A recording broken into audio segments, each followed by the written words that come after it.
The Inland Empire will be at the heart of one of the most closely watched House races in the nation, as 32-year veteran Republican incumbent Ken Calvert and Democratic challenger Will Rollins face off in the November general election.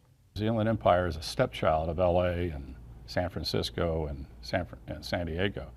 So we have to fight for those resources to come back to this region.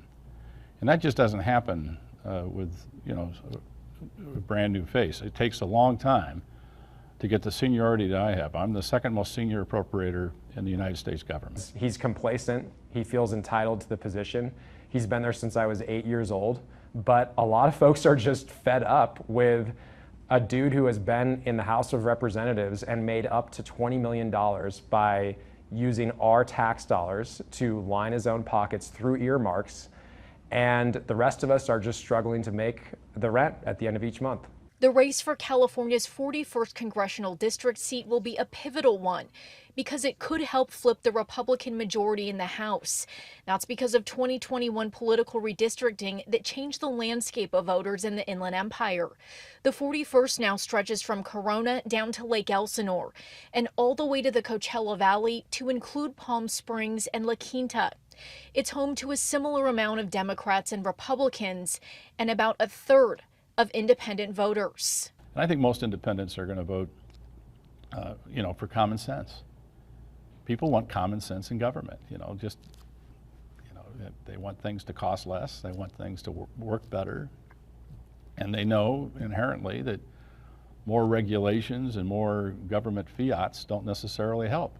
In every corner of this district, the number one issue that I hear about, whether it's the Coachella Valley or the Inland Empire, housing costs. I mean, for people who are millennials, Gen Z, a lot of folks want to move out of their parents' house before they turn 40. We can start by cracking down on corporate investors who buy up properties and jack up rents. Will Rollins says as a former prosecutor, he went after cartels and fentanyl. If elected, he says he'll protect women's reproductive rights, fight to end government corruption, and cap the cost of prescriptions. Calvert says he's brought more taxpayer money back to California than any other member of Congress.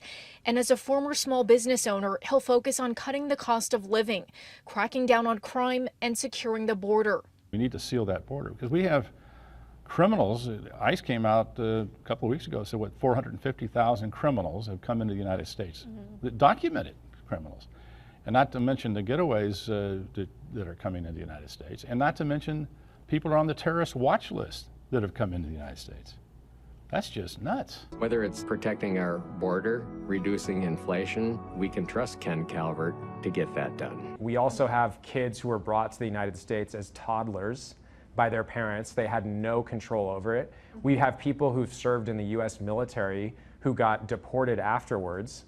All those folks deserve some pathway to citizenship because it's going to help grow our economy, and it's also going to just live up to our values as Americans. Republicans have a 7-seat majority in the House now. This race will be critical to their future control. In Corona, Nicole Comstock, KCAL News.